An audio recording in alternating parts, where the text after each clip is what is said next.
আসসালামু আলাইকুম, welcome to Sharmili kitchen. আজ আমি আপনাদের সঙ্গে এমন একটা বিরিয়ানি শেয়ার করতে যাচ্ছি। হাতের কাছে কয়েক টুকরো গোশত থাকলেই আমরা এই বিরিয়ানিটা তৈরি করে নিতে পারবো। ধরুন আমার হাতের কাছে গোশত নেই, আছে মাত্র কয়েক টুকরা গোশত, তাই বলে কি আমি বিরিয়ানি তৈরি করব না? অবশ্যই করব। এটা এমন একটি বিরিয়ানি যে কয়েক টুকরা গোশত দিয়েই আমি কাচ্চি বিরিয়ানির ফ্লেভারে বিরিয়ানিটা রান্না করতে পারবো। এই কাঁচা কোফতা দিয়ে রান্না করার কারণেই পুরো কাচ্চি বিরিয়ানির ফ্লেভার আসবে বিরিয়ানিটাতে। এরকম মজার মজার রান্না পেতে চাইলে আমার চ্যানেলটিকে সাবস্ক্রাইব করে রাখতে পারেন, আর ফেসবুক থেকে দেখে থাকলে আমার পেজটিকে ফলো করে রাখতে পারেন। ছোট্ট একটি লাইক দিয়ে দেখা শুরু করবেন। কয়েক টুকরা গোশত এরকম নাইফ দিয়ে কিমা করে নিচ্ছে।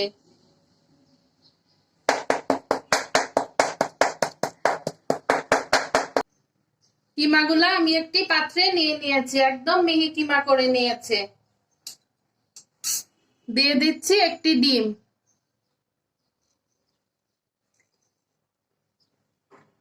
দিয়ে দিচ্ছি পুদিনা পাতা কুচি, দিয়ে দিচ্ছি পেঁয়াজ কুচি, দিয়ে দিচ্ছি কাঁচামরিচ কুচি, দিয়ে দিচ্ছি কাবাব মশলা, দিয়ে দিচ্ছি পরিমাণ মতো লবণ, দিয়ে দিচ্ছি গোলমরিচের গুঁড়া। এখন দিয়ে দিচ্ছি 1 চা চামচ কর্নফ্লাওয়ার। এখন কিমাটা ভালো করে মিক্সড করে হাতের সাহায্যে মাখিয়ে নিয়ে বলের মতো গোল গোল তৈরি করে নেব। এক্ষেত্রে একটি কথা বলে রাখা ভালো, আমি এখানে বিফ দিয়ে করছি। এটা চিকেন বা মাছ দিয়েও করা যাবে, ফিশ দিয়েও করা যাবে। কেউ যদি মাছ খেতে পছন্দ করেন সেক্ষেত্রে মাছ দিয়েও করতে পারেন, তবে প্রন দিয়ে এটা খুব ভালো হয়। চিকেন বা মাটন দিয়েও করা যাবে।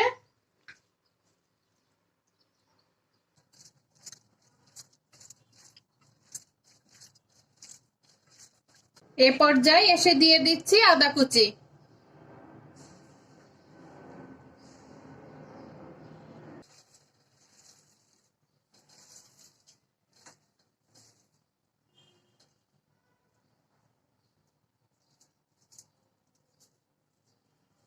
হাতের সাহায্যে ভালো করে মেখে নিয়ে এরকম বলের আকৃতি তৈরি করে নেব।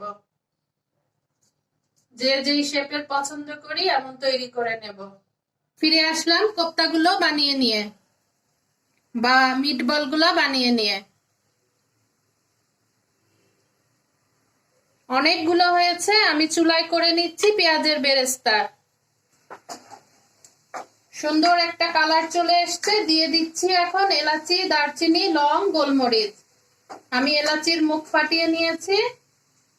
5-6টা কয়েক টুকরা দারচিনি, 5-6টা লং এবং কয়েকটা গোলমরিচ, 3-4টা তেজপাতা। এই যে দিয়ে দিচ্ছি এগুলা বেরেস্তাতে, দিয়ে হালকা একটু ভেজে নেব। সুন্দর একটা ফ্লেভার আসলে একে একে মশলাগুলো অ্যাড করে দেব।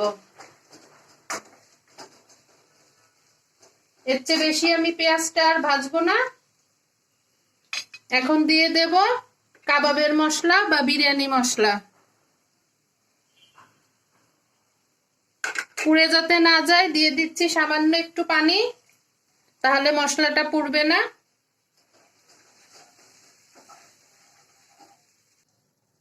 দিয়ে দিচ্ছি পানি ঝরিয়ে নেওয়া টক দই, দিয়ে দিচ্ছি আদা রসুন বাটা, পরিমাণ মতো লবণ, টেস্ট ব্যালেন্স করার জন্য চিনি, টমেটো সস 2 টেবিল চামচ। এখানে আমি কাজু বাদাম এবং কিশমিশ বেটে নিয়েছি, 1 টেবিল চামচ দিয়ে দিচ্ছি।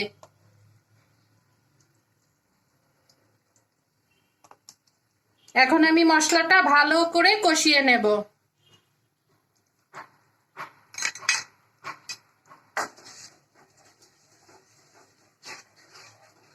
ভালো করে কষানো হয়ে গেলে মশলাটা যখন তেল ছেড়ে আসবে তখন আমি বানিয়ে রাখা কোফতাগুলো দিয়ে দেব। কেউ চাইলে ভেজে দিতে পারেন, তবে এভাবে দিলে বিরিয়ানিতে দারুণ একটা ফ্লেভার অ্যাড হয়। আমার মশলাটা খুব সুন্দরভাবে কষানো হয়ে গিয়েছে, তেল ছেড়ে এসছে। এ পর্যায়ে আমি দিয়ে দেব কিছুটা পানি।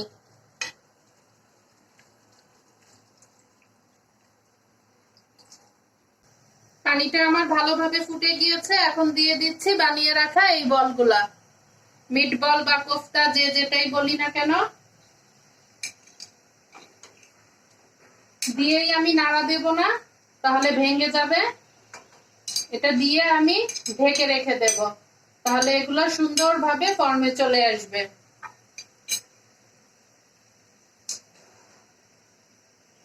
বাস, আর নাড়া দেওয়ার দরকার নেই। এখন আমি ঢেকে রেখে দেব। এটা রান্না হতে হতে আমি আলুটা ভেজে নেব এবং রাইসটা রেডি করে নেব।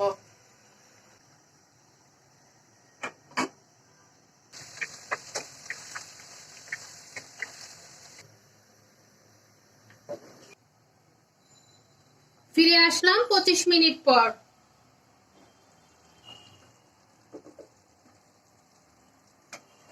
আমার কোফতাটা খুব সুন্দরভাবে রান্না হয়ে গিয়েছে, একটা কোফতাও ভাঙেনি, একটি মিট বলও ভাঙেনি। এই যে এ পর্যায়ে আমি দিয়ে দেব কয়েকটা পাকা কাঁচামরিচ, দিয়ে দিচ্ছি ভেজে রাখা আলু। আমি আলুগুলা ভেজে নিয়েছি এবং রাইসটা রেডি করে নিয়েছি। এভাবে হালকা করে আলতো হাতে একটু কষিয়ে নেব।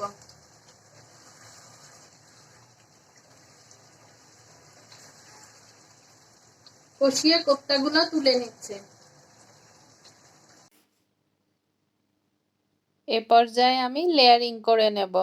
কোফতাগুলো আমি আলাদা করে নিয়েছি, এখন দিয়ে দিচ্ছি রাইস। সুন্দর করে 80% কুক করে রাখা রাইসগুলা ছড়িয়ে দেব। দিয়ে আমি কোফতাগুলা মাঝখানে দেব। আমি একটু মশলা সহ কোফতাগুলা তুলেছি। এই যে দিয়ে দিচ্ছি কোফতাগুলা, দিয়ে আবার আমি রাইস দিয়ে ঢেকে দেব। আমি গোলাপ জলে জাফরানি ফুড কালার গুলিয়ে নিয়েছি, দিয়ে দিলাম কিছু পাউডার দুধ। আবার আমি রাইসের লেয়ার দিয়ে দিচ্ছি। সুন্দরভাবে রাইস দিয়ে সবগুলা কোফতা ঢেকে নিয়ে আবার উপর থেকে আমি গোলাপ জল এবং জাফরানি ফুড কালার মিশ্রিত পানিটা দিয়ে দেব, দিয়ে আবার পাউডার দুধ দিয়ে ঢেকে দেব। মিডিয়াম টু লো ফ্লেমে আমি এখন দমে রাখবো 10 থেকে 12 মিনিটের জন্য। একটা লং দিয়ে ঢাকনার মুখটা বন্ধ করে দেব এবং মিডিয়াম টু লো ফ্লেমে যে রাখবো খেয়াল রাখতে হবে আমার যাতে পুড়ে না যায়। এই যে ফিরে আসলাম আমি 12 থেকে 15 মিনিট পর। সুন্দর একটা ফ্লেভারে আমার কিচেনটা মৌ মৌ করছে। এই যে আমি আপনাদের সঙ্গে ঢাকনা খুলে শেয়ার করছি। দেখুন কি ঝরঝরে হয়েছে। আমি সার্ভ করে দেখাচ্ছি। তৈরি না করলে কেউ বুঝতেই পারবেন না যে এত মজার একটা বিরিয়ানি। পুরা কাচ্চি বিরিয়ানির ফ্লেভার। আজ আসি। আল্লাহ হাফেজ। আসসালামু আলাইকুম।